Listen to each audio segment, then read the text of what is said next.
Hello friends, मेरा नाम है मनोज और आप देख रहे हैं एजुकेशन फॉर इंडियन। आज हम बात करेंगे भारत के महान्यायवादी यानी अटॉर्नी जनरल, सॉलिसिटर जनरल और महाधिवक्ता के बारे में। क्या इनके फंक्शन हैं और इनका क्या पद है संविधान के अंदर और इनके कार्य क्या हैं। चलिए शुरू करते हैं। अनुच्छेद 76 के अंतर्गत भारत के प्रथम विधि अधिकारी व केंद्र सरकार के कानूनी सलाहकार होते हैं। ये जो महान्यायवादी होते हैं भारत के प्रथम विधि अधिकारी, मतलब कोर्ट, सुप्रीम कोर्ट है, उसके अंदर सरकार की तरफ से कोई भी पैरवी करनी हो तो अटॉर्नी जनरल ही करते हैं। इसके अलावा केंद्र सरकार को सहायता देते हैं, कानूनी सहायता देते हैं, सलाह देते हैं, किसी भी प्रकार की सलाह देते हैं। इनकी नियुक्ति कौन करता है? नियुक्ति राष्ट्रपति के द्वारा की जाती है। कार्यकाल राष्ट्रपति के प्रसाद पर्यंत यानी कि अनिश्चित होता है। जब तक सरकार चाहे तब तक ये पद पे बने रहेंगे। राष्ट्रपति को तो सलाह कौन देता है? सरकार ही देती है, उसके आधार पे ही वो इनको नियुक्त करते हैं। तो ये सरकार के प्रसाद पर्यंत ही बोल सकते हैं, लेकिन कानूनी रूप से हम राष्ट्रपति के प्रसाद पर्यंत बोलेंगे। योग्यता सुप्रीम कोर्ट के न्यायाधीश के समान, सुप्रीम कोर्ट के अन्य न्यायाधीश हैं उनके समान इनकी योग्यता होती है। कार्य देखते हैं। यह संसद के सदस्य नहीं होते हैं।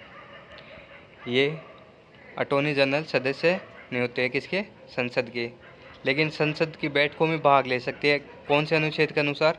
अनुच्छेद 88 के अनुसार। अनुच्छेद 88 के अनुसार ये संसद की बैठकों में भाग ले सकते हैं। ये इम्पोर्टेंट है भाई। इसके अलावा संसद में बोलने, समिति का सदस्य बनने की अनुमति भी प्राप्त होती है, लेकिन ये वोट नहीं कर सकते हैं। मतलब कोई भी बहस चल रही हो उसके अंदर भाग ले सकते हैं, किसी समिति के सदस्य बन सकते हैं, लेकिन उनके लिए वोट नहीं कर सकते। इसके अलावा इनका कार्य है सरकार की ओर से किसी भी न्यायालय में भाग ले सकते हैं। मतलब सरकार की कोई भी पैरवी करनी हो, सुप्रीम कोर्ट, हाई कोर्ट, कहीं पे भी, तो ये भाग ले सकते हैं। इसके अलावा वर्तमान में पद के वेणुगोपाल 2017 से हैं, 15वें महान्यायवादी हैं ये। और सबसे पहले महान्यायवादी थे अटॉर्नी जनरल कौन बने? MCC तलवाड़। ये रहे 1950 से लेके 1963 तक सर्वाधिक। सॉलिसिटर जनरल ये होते हैं महान्यायवादी की सहायता हेतु विधि अधिकारी। मतलब इनकी सहायता के लिए ही होते हैं, अतिरिक्त, मतलब इनका कोई अलग से पद नहीं होता है। जो महान्यायवादी है इनकी सहायता के लिए सॉलिसिटर जनरल की नियुक्ति की जाती है।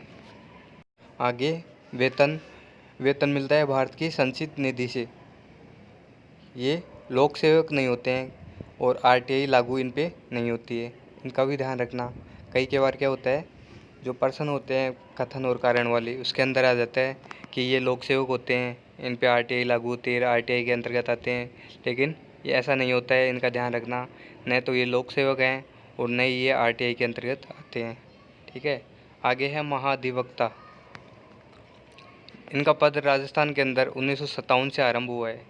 अनुच्छेद 165 के अनुसार राज्य का प्रथम विधि अधिकारी कौन होता है? महाधिवक्ता। जैसे केंद्र में महान्यायवादी है, उसी प्रकार राज्य के अंदर अनुच्छेद 165 के अनुसार प्रथम विधि अधिकारी होंगे। इनकी नियुक्ति राज्यपाल करेंगे। केंद्र में नियुक्ति कौन करता है? राष्ट्रपति। और राज्य में राज्यपाल। योग्यता इनकी सुप्रीम कोर्ट के न्यायाधीश के समान होती है। उसके अंदर कौन सा था? हाई कोर्ट के अनुसार। महान्यायवादी हैं उनके तो सुप्रीम कोर्ट के न्यायाधीश के अनुसार, और महाधिवक्ता हैं इनकी, ये राज्य के अंदर हैं तो इसके लिए राज्य के हाई कोर्ट हैं उसके न्यायाधीश के समान, अन्य न्यायाधीश के समान योग्यता होती है। कार्यकाल राज्यपाल के प्रसाद पर्यंत, यानी कि वही बात मुख्यमंत्री के प्रसाद पर्यंत। मुख्यमंत्री जब तक चाहे राज्यपाल को सिफारिश भेजते रहेंगे और ये अपने पद पर बने रहेंगे। आगे देखें, महाधिवक्ता विधानमंडल की बैठक में भाग ले सकते हैं। अनुच्छेद 177 के अनुसार ये विधानमंडल की बैठक में भाग ले सकते हैं और महान्यायवादी केंद्र की बैठक में, मतलब संसद की बैठक में। तो इस बात का ध्यान रखना, बस फ़र्क इतना ही है, वो केंद्र में है, ये राज्य में। राजस्थान के पहले महाधिवक्ता थे GC कासलीवाल और राजस्थान के वर्तमान महाधिवक्ता नरपतमल लोढ़ा 70वीं। ठीक है, ये था भारत का महान्यायवादी, महाधिवक्ता और सॉलिसिटर जनरल।